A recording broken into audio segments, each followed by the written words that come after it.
Let's see आप अपनी life में राइट नाउ क्या मैनिफेस्ट कर रहे हो, क्या मैनिफेस्ट कर रहे हो आप अपनी लाइफ में right now. Let's find out. Temptation, deception, मुझे लगता है कि आप अपनी ज़िंदगी में राइट नाउ आप कहीं ना कहीं खुद से भाग रहे हो, रियलिटी से भाग रहे हो, इसीलिए आप वो सारे सिनारियोज अट्रैक्ट कर रहे हो जहाँ पर लोग भी ऐसे आपको मिल रहे हैं, जहाँ पर जो आपका ट्रुथ है आप उससे भाग रहे हो।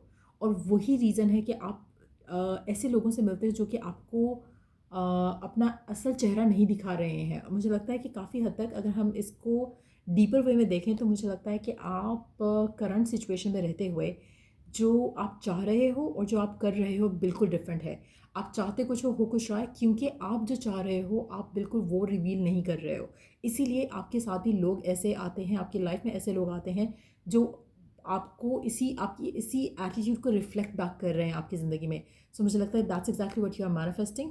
इसलिए अगर आप चाहते हो कि आपकी ज़िंदगी में चेंज आए और वो चेंज आए जहाँ पर आप जो चाह रहे हो आपको वो मिले, रादर दैन कि जो आप नहीं चाह रहे हो वो मिले, तो मुझे लगता है कि उसके लिए आपको अपने आप को ओन करना पड़ेगा, अपने ट्रूथ को ओन करना पड़ेगा। जैसे फॉर इंस्टेंस अगर आप किसी रिलेशनशिप में हो, आप पर्सन से कमिटमेंट चाह रहे हो, शादी चाह रहे हो, लेकिन आपको लगता है कि अगर आप शादी की बात करोगे, कमिटमेंट की बात करोगे तो पर्सन आपको छोड़ देगा। सो कहीं ना कहीं आपने भी एक मास्क ओढ़ लिया है, पर्सन ने भी एक मास्क ओढ़ा हुआ है।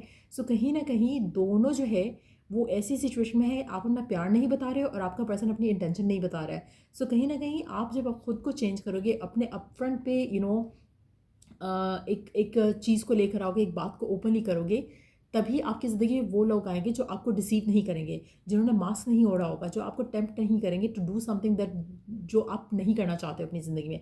सो कहीं ना कहीं मुझे लगता है कि आप अपनी ज़िंदगी में गलत चीज़ें खुद मैनिफेस्ट कर रहे हो। आपको खुद को फिक्स करना है ताकि आपकी ज़िंदगी में आने वाले लोग फिक्स हो सकें। लेट्स सी कि और क्या मैनिफेस्ट कर रहे हो आप अपनी लाइफ में right now. Stability, harmony, flow. मुझे लगता है कि जब आप अपने इनर सेल्फ को जान लोगे, अपने इनर ट्रूथ को जान लोगे, तो आपकी ज़िंदगी में सिंक्रोनिसिटी आप अपने लाइफ में आते देखोगे, जो कि इस चेंज के बाद होगा। कहीं ना कहीं आपको खुद को डिसीव करना छोड़ना है। आप जैसे फॉर इंस्टेंस जैसे अक्सर लोगों का कमेंट होता है, जैसे वो कहते हैं मैं एक्स को भूल चुका हूँ, मैं मूव ऑन कर चुका हूँ, एंड देन वो एक्स वाली रीडिंग देख रहे होते हैं। So that is also not your truth. कहीं ना कहीं आप डीप डाउन एक्स में फंसे हुए, लेकिन आप कहते हो कि नहीं मैं सिंगल हो गया हूँ। सो वो रियलिटी को फेस करना भी बहुत इंपॉर्टेंट है। तभी आपकी ज़िंदगी में हार्मनी, पीस और स्टेबिलिटी आएगी जो आप डिज़ायर करते हो। लेट्स सी कि और क्या मैनिफेस्ट हो रहा है आपकी ज़िंदगी में राइट नाउ जो आपको पता है या नहीं पता है। We do have assistance and spirit guides. आपको कहीं ना कहीं गाइडेंस जो है आप मैनिफेस्ट कर रहे हो।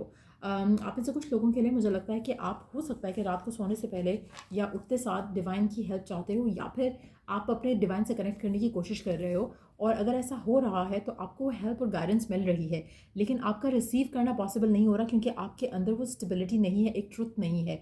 जब आप उस ट्रुथ को टैप इन करोगे तो ऑटोमेटिकली आपको जो गाइडेंस आ रही है डिवाइन की तरफ से वो ईजिली आप अंडरस्टैंड कर सकोगे। सो ये रीडिंग आप लोगों की अगर आपको हेल्प मिली हो इस रीडिंग से तो लाइक शेयर सब्सक्राइब ज़रूर करो। अगर पर्सनलाइज रीडिंग चाहिए तो reach out to me on the email ID mention. लेकिन अगर पेपॉल या इजी पैसे से पेमेंट कर सकते हो सिर्फ तभी रीच आउट करो ताकि आपका भी टाइम वेस्ट नहीं हो और मेरा भी। So yeah till I do the next reading, take care, bye.